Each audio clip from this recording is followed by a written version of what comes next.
일본 CGN TV가 창립 10주년을 맞이해서 지난 13일 은혜로운 감사 예배, 또 헌신과 결단의 예배를 드렸습니다. 전혀 기독교 TV 방송이 없는 일본에 CGN TV가 들어가서 그 일본 열도의 모든 교회들이 하나 되게 하는, 지역마다 또 다른 지역에 있는 그런 교회들이 하나 되는 아주 중요한 플랫폼 역할을 하고 있습니다.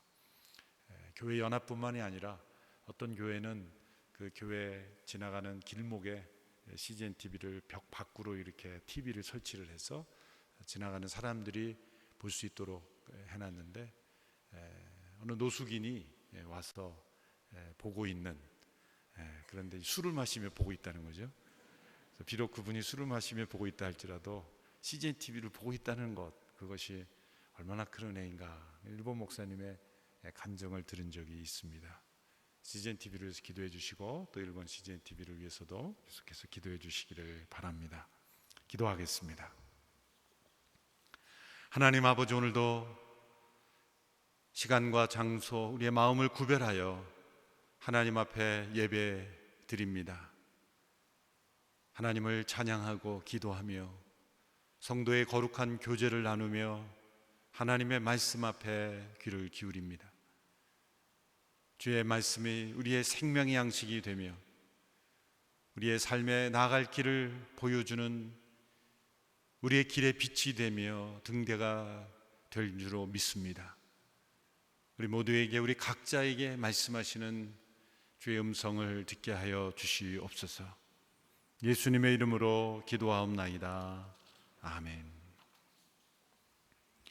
오늘 설교 제목이 담겨 있는 12절 말씀은 많은 논쟁이 이루어지는 말씀입니다. 여러분의 구원을 이루십시오 라는 이 말씀은 구원이 마치 우리 자신의 노력 여하에 달려있는 듯한 명령형으로 주어져 있기 때문입니다. 오직 하나님의 은혜로, 오직 그리스도의 공로로 값없이 선물로 구원받는다는 여러 말씀들과 서로 상충되는 것처럼 느껴질 수 있습니다. 그러나 이 말씀은 이미 그리스도인이 된 사람들, 은혜로 구원받은 성도들에게 주시는 권면입니다. 은혜의 복음으로 구원 얻어 하나님의 사랑 가운데 기쁨으로 살아가고 있는 빌립보 성도들, 그 성도들에게 주시는 권면이죠. 그러므로 구원이라는 목표에 도달하기 위해서 노력하라는 말씀이 아니라 이미 구원받았으니 구원받은 자로서 계속해서 앞으로 전진하라라는 권면의 말씀인 것입니다. 영어 표현에는 work out your salvation 이라고 되어 있습니다. work for your salvation이 아닙니다.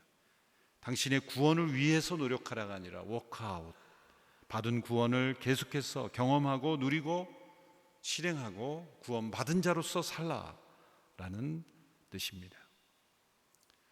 사실 이 말씀은 빌립보서 전체의 주제라고 말씀드릴 수 있습니다. 이러한 권면은 12절에서 처음으로 주시는 것이 아니라 이와 동일한 의미의 권면을 1장부터 계속 반복해서 이미 주어져 오고 있었습니다. 1장 27절의 말씀을 보시면 여러분은 그리스도의 복음에 합당한 생활을 하십시오. 그리스도의 복음에 합당한 생활을 하십시오. 이것이 여러분의 구원을 이루십시오라는 말씀과 동일한 의미의 말씀입니다. 복음이 나타나는 생활, 복음을 인하여 변화된 생활을 하라는 것이죠. 또 2장 5절에서는 여러분 안에 이 마음을 품으십시오. 이것은 그리스도 예수의 마음 안에, 예수 안에 있던 마음이기도 합니다. 그리스도 예수의 마음을 품으라. 이것은 어떻게 복음에 합당한 삶을 살 수 있는지 그 비결을 가르쳐 주시는 것이죠. 죽기까지 낮아지신 예수 그리스도의 겸손의 마음, 그 마음을 품을 때 우리가 복음에 합당한 삶을 살 수 있고 우리의 구원을 이루어갈 수 있는 것이죠. 이러한 말씀들은 우리가 믿음으로 구원 얻었으니 이제 믿기만 하면 구원받았으니 무슨 짓을 하든지 상관없다는 생각을 무너뜨립니다. 또한 구원은 이미 예정되어 있으니 우리가 어떤 노력도 할 필요가 없다는 생각도 무너뜨립니다. 여러분의 구원을 이루십시오. 이 말씀은 우리의 노력에 달려 있다는 것도 아니고 우리가 아무 노력도 하지 않아도 된다는 뜻도 아닙니다. 이 빌립보서 전체에서 구원은 하나님께서 이루시는 사역임을 강조하고 있습니다. 1장 6절의 말씀도 보십시오. 우리 같이 한번 읽어볼까요? 시작. 여러분 안에서 선한 일을 시작하신 분이 그리스도 예수의 날까지 그 일을 성취하실 것을 나는 확신합니다. 이 선한 일은 구원입니다. 빌립보 성도들 안에 선한 일을 시작하신 분께서, 그분은 누구입니까? 하나님이시죠. 하나님께서 시작하신 이 구원의 역사를 그리스도의 예수의 날까지 성취하실 것을 나는 확신한다. 우리의 노력으로 구원이 이루어진다고 하지 아니하고 하나님께서 시작하신 일을 하나님께서 이루신다라고 말씀하고 있습니다. 또한 여러분의 구원을 이루십시오 라는 12절의 말씀 다음 구절에 어떤 구절의 말씀이 나옵니까? 2장 13절의 말씀을 함께 읽어보겠습니다. 시작. 여러분 안에서 하나님의 기쁘신 뜻에 따라 결단하게 하시고 행동하게 하시는 분은 하나님이시기 때문입니다. 구원이 우리의 노력 여하에 달려있지 않다는 말씀의 근거가 되는 것이죠. 바로 그 다음 구절에 오해할 것 같아서 이런 말씀을 주셨다고 생각합니다. 여러분 안에서 하나님의 기쁘신 뜻에 따라 결단하게 하시고 행동하게 하시는 분은 하나님이시다. 우리가 어떤 노력을 행할지라도 구원을 이루는 어떤 노력도 하나님이 우리 안에서 우리로 하여금 소원을 두고 하나님의 뜻을 주시고 우리의 자유의지를 자극하시고 우리 자유의지와 함께 하나님께서 행하게 하신다. 그래서 여러분 안에서 행하신 하나님, 이 워크인, 영어 표현은 그렇게 돼 있죠. 우리 안에서 행하시는 하나님, 이 워크인이 없으면, 하나님의 워크인이 없으면 우리의 워크아웃은 존재할 수가 없는 거예요. 그러나 또 그 앞에는 어떤 말씀이 따라 나옵니까? 2장 12절의 말씀을 우리 같이 한번 읽어볼까요? 2장 12절 시작. 그러므로 내 사랑하는 사람들이여, 여러분이 항상 순종했던 것처럼 내가 여러분과 함께 있을 때뿐 아니라 지금 내가 없을 때에도 두렵고 떨리는 마음으로 여러분의 구원을 이루십시오. 여러분의 구원을 이루십시오. 다음 구절에는 하나님이 여러분 안에서 행하신다라는 말씀을 주시고, 그 앞에서 12절 초반부에는 무슨 말씀합니까? 여러분이 항상 순종했던 것처럼, 이렇게 나옵니다. 앞부분은 여러분의 순종이 나오고 뒷부분은 하나님의 역사가 나오는 거예요. 12절 13절을 하나로 묶어보면은 구원을 이룬다는 것은 하나님이 우리 안에서 행하시는 일이며 동시에 그것은 우리의 순종을 통해서 나타난다는 거예요. 12절의 말씀을 보면 이 국어 시간에 괄호로 해서 여기에 해당되는 단어를 한번 써보십시오 라는 그런 문제들이 나오지 않습니까? 만일 이 12절 9절에서 여러분의 구원을 이루십시오 라는 그 단어를 빼고 괄호로 묶고 그것을 공란으로 놔두고 한번 상상을 해보십시오. 그러므로 내 사랑하는 사람들이여, 여러분이 항상 순종했던 것처럼 내가 여러분과 함께 있을 때뿐 아니라 지금 내가 없을 때도 두렵고 떨리는 마음으로, 그리고 괄호가 있는 거예요. 그럼 여기에 어떤 단어가 적합하겠는가라는 거죠. 그런 문제가 나오면 대개 문장 안에 대답이 있죠. 문장 안에 힌트가 있고 문장 안에 그 해당되는 단어가 있는 것이죠. 그럼 어떤 단어가 해당되겠습니까? 여러분이 항상 순종했던 것처럼. 이 것처럼이라는 것은 뒤에 나오는 그 괄호에도 그것이 반복될 가능성이 높은 거예요. 순종했던 것처럼, 사실 순종하라. 너희들이 이렇게 항상 순종했던 것처럼 두렵고 떨림으로 나 없을 때에도 순종하라 라는 단어를 넣어도 전혀 해석에 지장이 없는 것이죠. 그러니까 여러분의 구원을 이루라 라는 말씀은 하나님이 여러분 안에서 인도하시는 하나님의 뜻과 또 하나님의 역사에 순종하십시오 라고 하는 권면으로도 바꿨을 수 있는 것이죠. 이것은 특별한 영적인 계시가 없어도 국어만 잘해도 이해할 수 있는 말씀. 제가 국어를 잘한다고 자랑하는 게 아닙니다. 말씀을 묵상할 때 문법적인 그 문맥의 흐름을 이해하는 것이 중요하다는 말씀이에요. 하나님이 우리 안에서 워크인 하십니다. 우리 안에서 일하십니다. 그것에 우리의 구원이 달려 있습니다. 하나님이 우리 안에 찾아오시지 않으면 우리의 구원은 일어날 수 없어요. 그런데 하나님의 이 구원의 역사는 우리의 순종을 통해 계속해서 이루어져 가는 거예요. 우리의 순종을 위하여 우리 안에 소원을 두시고 우리를 자극하게 하시고 우리가 하나님을 찾게 하시고 그리고 순종하게 하시는 하나님의 역사, 이것이 함께 우리의 구원을 이루어 간다는 거죠.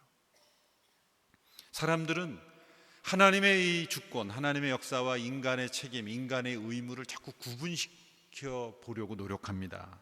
어디까지가 하나님이 몫이고 어디까지가 인간의 몫이냐, 이걸 자꾸 구분하려고 칼 자르듯이 정확하게 구분하려고 합니다. 그러다 보니까 교리의 차이가 생기고 교단 교파 간의 분열이 생기는 거예요. 이 둘 차이를 구별하려고 논쟁했던 유명한 논쟁이 있죠. 조지 위필드와 이 찰스 웨슬리가 그 당시 신문 지상에 이 차이를 가지고 서로 치열하게 논쟁했던 그런 시대도 있었습니다. 그러나 이것을 구분한다는 것은 불가능합니다. 하나님은 인간 밖에서 일하시는 하나님만이 아니요 우리 안에서 일하시는 하나님이기에 우리의 자유의지 가운데 어디까지가 하나님의 역사고 어디까지가 인간이 스스로의 결단이냐, 그건 구분할 수가 없어요.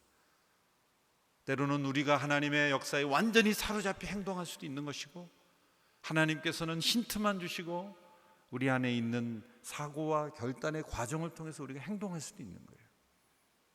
그것은 때마다 일마다 다 다른 것입니다. 여러분, 잠을 자는 것을 생각해 보세요. 우리 몸에는 잠이 오는 스위치가 없습니다. 전기 전원을 끄듯이 딱 끄면은 딱 쓰러져서 자면 얼마나 좋겠습니까? 그런 스위치는 없어요. 불면증을 치료한다고 약을 먹는데 딱 먹으면 팍 쓰러진 거, 그거 독약입니다. 그런 약은 위험한 약이에요. 수면을 도울 뿐이죠. 잠을 잘 때 내가 잠을 잤다라고 우리는 말하지만 사실 우리가 잔 겁니까? 아니죠. 아무리 자려고 해도 잠이 오지 않을 수 있어요. 우리는 잠을 자는 준비를 할 뿐입니다. 몸을 씻고 편안한 침대에서 불을 끄고 그리고 힘을 빼고 그리고 잠을 기다리는 것뿐이에요. 어느 한순간에 잠이 임해야 돼요. 그 잠은 하나님이 주시는 선물이에요. 그래서 잠이 안 올 때 가만히 보면 나 자야 되는데 그러면 또 잠이 안 와요. 스스로 자려고 발버둥 칠수록 잠이 더 안 와요. 맡겨야 돼요. 온몸에 힘을 빼고 우리의 생각 하나까지도 다 내려놓는, 그때 잠이 임하죠. 잠은 하나님이 주시는 선물이에요. 그러면 그 잠을 잘 때 어디까지가 하나님의 역사고 어디까지가 우리 인간의 힘으로 자는 거, 그거 구분할 수가 없는 거예요. 농부는 씨를 뿌리고 농사를 짓지만 그 어떤 열매도 농부 스스로가 만들어내는 게 아닙니다. 농부는 씨를 심고 물을 주고 잡초를 뽑고 밭을 갈지만 그것 자체가 자라겠다라고 말할 수가 없는 거죠.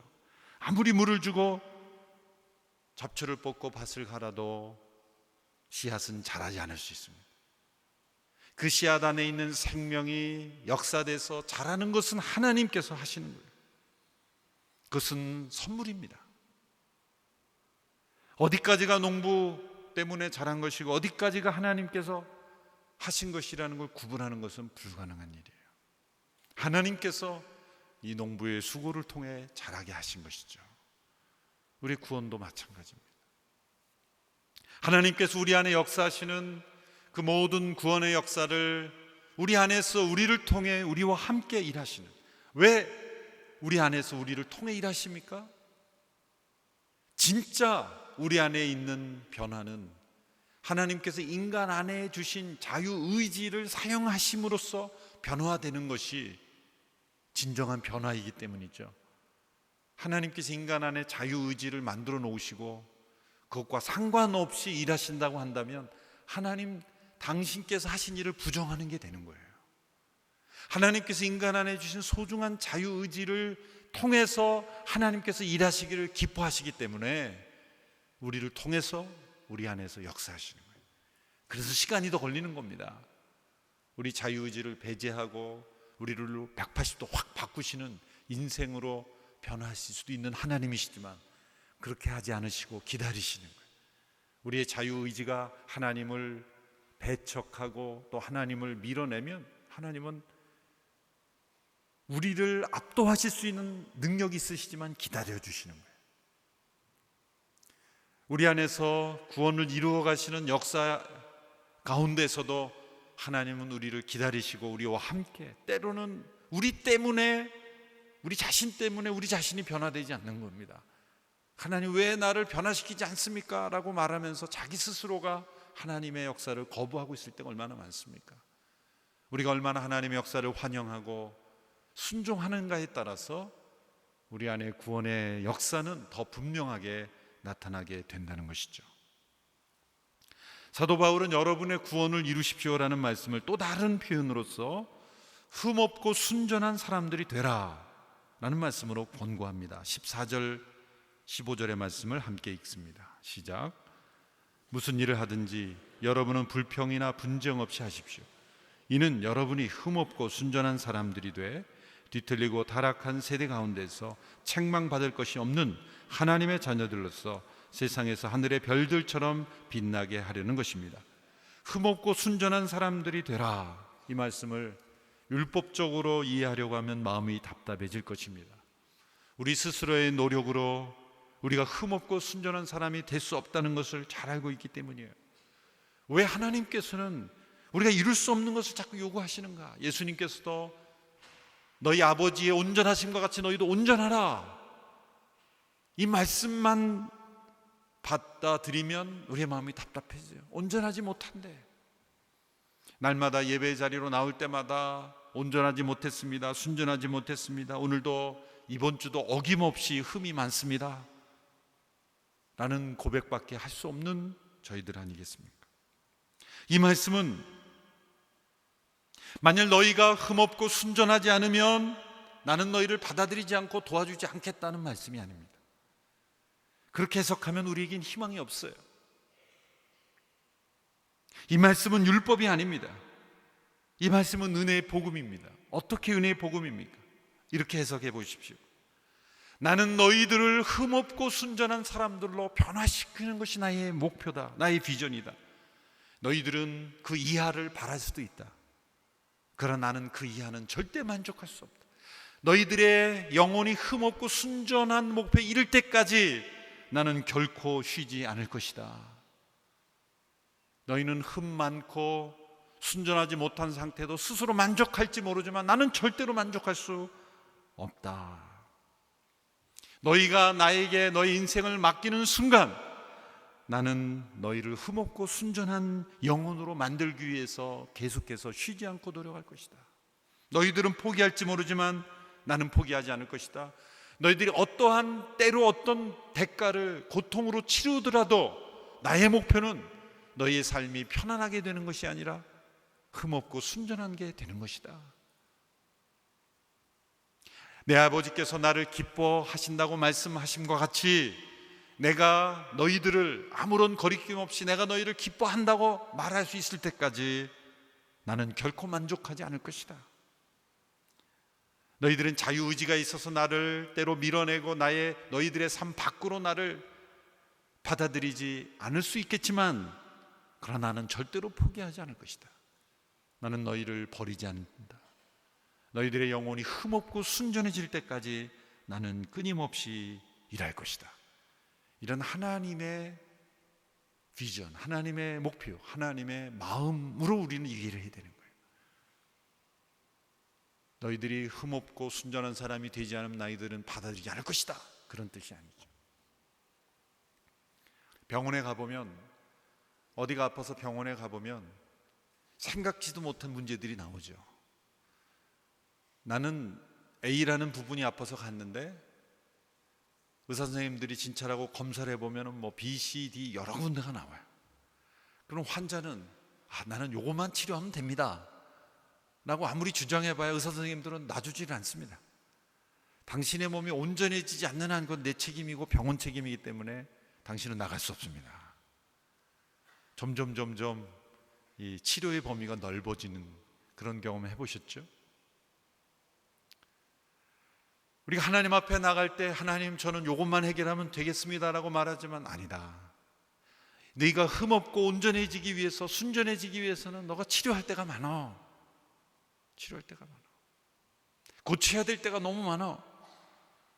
그래서 우리를 수술대에 올려놓는 거예요. 하나님 난 수술 싫어요. 수술 싫어요. 아무리 거부해봐야 하나님은 우리를 때로 수술이 필요하면 수술하시고, 휴식이 필요하면 휴식을 주시고, 약이 필요하면 약을 주시고 우리를 고쳐주시는 거예요. 하나님께서는 우리가 흠없고 순전한 사람들이 될 때까지 결코 포기하지 않으시고 만족하지 않으시고 역사하시는 거예요. 그러니까 하나님의 비전, 하나님의 목표가 무엇입니까? 15절의 말씀대로 이 뒤틀리고 타락한 어두운 세대 가운데 하나님의 자녀들이 하늘에 반짝이는 별들처럼 빛나는 것이 하나님의 목표입니다. 우리 모두가 이 어두운 세대에 반짝이는 별들처럼, 하늘의 별들처럼 반짝이는 그런 인생, 다니엘서 12장 3절의 말씀을 사도 바울이 인용한 것입니다. 별과 같이 빛나는 인생, 많은 사람을 옳은 대로 돌아오게 하여 별과 같이 빛나는 인생이 되는 것이 하나님의 꿈입니다. 하나님의 목적입니다. 여러분, 그렇다고 해서 우리에게 흠이 발견되고 순전하지 못한 모습이 발견된다고 해서 하나님께서 냉정하게 우리를 무시하고 버리시는 하나님이 아니십니다. 만일 우리가 아무리 서투르고 미미한 노력이라 할지라도 흠없고 순전한 삶을 살기 위해서 몸부림치며 노력하는 모습을 우리 하나님은 매우 기뻐하십니다. 그 수준에 만족하시지는 않으시지만 매우 기뻐하시는 거예요. 위대한 기독교 작가인 조지 맥도날드라는 분은 이런 말을 했습니다. 제가 읽어보겠습니다. 어린아이들이 첫걸음을 떼는 모습을 보고 기뻐하지 않을 아버지는 없습니다. 그러나 다 자랐는데도 씩씩하고 남자답게 성큼성큼 걷지 못하는 모습을 보고 만족할 아버지 또한 없습니다. 하나님을 기쁘게 하기는 쉽지만 만족시키는 것은 어렵습니다. 이 차이를 우리가 구별할 수 있어야 합니다. 하나님은 우리가 흠 많고 연약한 가운데 있는 것을 절대로 만족하지 않습니다. 하나님의 비전은 우리가 흠없고 순전한 사람들이 하늘의 별처럼 빛날 때까지 하나님 만족하지 않으시고 계속 일하신다.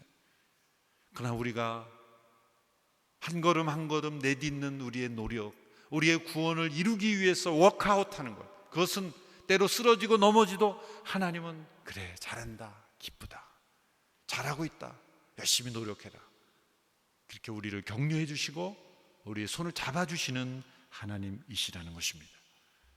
그래서 우리가 해야 할 일을 꾸준히 계속하는 것입니다. 한 걸음 한 걸음, 어린아이가 걸음을 배우듯이 때로 넘어지고 쓰러져도 다시 일어나야 하는 것처럼 우리 안에 일하시는 하나님의 목표를 바라보고 꾸준히 순종해야 하는 것입니다. 그래서 2장 16절의 말씀에 이런 권면을 주셨습니다. 2장 16절 같이 읽습니다. 시작. 생명의 말씀을 꼭 붙들어 그리스도의 날에 내게 자랑이 되게 하십시오. 이는 내가 헛되게 다름질하거나 헛되게 수고한 것이 아니기 때문입니다. 생명의 말씀을 꼭 붙들라. 여러분의 구원을 이루십시오라고 말했습니다. 흠없고 순전한 사람들이 되라고 말씀했습니다. 우리가 적용해야 될 노력 중에 하나, 이 생명의 말씀을 꼭 붙들라. 이 말씀 속에 하나님의 역사가 나타나고, 이 말씀 앞에 엎드릴 때 하나님의 능력이 나타나고, 이 말씀 앞에 순종할 때 우리의 삶이 흠없고 순전한 삶으로 변화되어 가기 때문입니다. 여러분, 말씀을 꼭 붙잡으면 어떤 일이 일어납니까? 생명의 말씀을 꼭 붙잡았다라고 말할 수 있는 그런 삶의 모습이 어떤 모습일까요? 그것은 뒤집어 설명하면 됩니다. 그 생명의 말씀에 꼭 붙들린 사람이 되는 거예요. 여러분, 우리가 말씀을 붙잡았다는 것은 내가 말씀에 붙잡힌 인생이 되는 거예요. 말씀을 구구절절히 암송을 잘하고 성경 내용을 통째로 잘 설명할 수 있는 능력이 된 것이 말씀을 꼭 붙잡은 것은 아닙니다. 그래서 말씀을 붙잡았다는 것은 온전한 순종으로 말씀에 사로잡힌, 말씀에 매여 있는, 말씀이 통치하는, 말씀에 의하여 살아가는 인생이 된다는 거예요. 여러분, 성경 공부 타이틀 가운데 아주 교만한 제목들이 있어요. 말씀을 관통하는 공부다, 이런 제목으로 해놓으면 굉장히 교만한 거예요. 역사 이래로 하나님의 말씀을 관통하는 사람은 아무도 없어요. 말씀이 우리를 관통해야지 어떻게 우리가 말씀을 관통하겠어요? 말씀은 지식이 아니죠. 정보가 아닙니다. 세상의 지식은 관통할 수 있는 지식이 있어도 하나님의 말씀은 우리의 지식으로 관통할 수 있는 지식이 아니에요. 하나님의 생명의 말씀을 붙잡았다는 게 말씀을 내 지식으로 관통하는 게 아니에요. 하나님의 말씀이 내 인생을 뚫고 지나가야죠. 말씀을, 성경을 꿰뚫는 그런 공부다, 이거 굉장히 교만한 거예요. 그런 용어를 쓰면 안 돼요. 말씀이 우리를 꿰뚫어야죠. 말씀이 우리를 붙잡아야죠. 왜 생명의 말씀을 붙들라고 하셨습니까? 하나님께서 우리의 삶 속 역사하실 때는 우리의 자유의지를 통하여, 우리의 자유의지를 통하여, 우리의 순종을 통하여, 그 말씀 앞에 반응하는 우리의 순종을 통하여 역사하셔야 우리가 흠없고 순전한 삶까지 나아갈 수 있기 때문이에요. 반드시 필요한 과정이죠. 사도 바울은 자기 백성을 흠없고 순전하게 변화시키려는 하나님의 열심을 마음에 품고 이런 고백을 합니다. 내 생명을 제물로 드릴지라도 기쁨으로 이 일에 참여하겠다. 17절 18절의 말씀을 같이 읽겠습니다. 시작. 이제 내가 여러분의 믿음의 제사와 예배에 내 피를 붓는 일이 있을지라도 나는 기뻐하고 여러분 모두와 함께 기뻐할 것입니다. 여러분도 함께 기뻐하고 나와 함께 기뻐하십시오. 사도 바울이 내 피를 붓는 일이라고 표현하는 것은 실제로 피를 붓는다는 게 아니라 희생을 상징하는 용어죠. 여러분의 그 믿음의 제사와 예배, 구원을 이루어가고 흠없고 순전한 삶이 되게 하기 위하여 이루어가는 그러한 어떠한 믿음의 순종, 예배, 제사, 그런 것에 내 희생을 더하겠다. 그 하나님의 목표가 이루어지는 일에 있어서, 여러분의 구원이 이루어져 가는 일에 있어서는 내 희생을 나는 기뻐하겠다. 기뻐하고 또한 기뻐하리라. 자신의 비전을 성취하기 위한 희생이 아니라 성도들의 구원을 이루어가기 위한 그 희생을 나는 기뻐하겠다. 어떤 희생도 기뻐하겠다. 이것이 바로 흠없고 순전한 하나님의 자녀의 모습입니다. 우리의 자녀들이 어둡고 타락한 세대 가운데 흠없고 순전한 하나님의 자녀들이 되기 위하여 우리 부모 세대들이 희생하는 것, 그것을 기뻐하고 즐거워할 수 있어요. 다른 어떤 것을 위하여 희생하는 것이 아니라 우리의 자녀들의 구원을 이루어가는 일에 있어서 우리의 삶을 제물로 드릴지라도 나는 기뻐하고 기뻐하리라. 차세대 자녀들의 구원을 이루어갈 수 있도록 희생하는 것, 바로 바울의 고백에 참여하는 것입니다. 그것이 그리스도 예수의 마음이요 복음에 합당한 생활이요 또한 우리의 구원을 이루어가는 과정이라고 믿습니다. 우리 안에 선한 일을 시작하신 하나님께서 그리스도 예수의 날까지 이루실 줄 믿습니다. 또한 우리 안에 소원을 두고 우리로 하여금 결단하게 하시고 행하게 하시는 그 하나님을 쫓아서 말씀을 붙잡고 순종하며 나아가는 우리 모두가 되기를 축원합니다. 기도하겠습니다.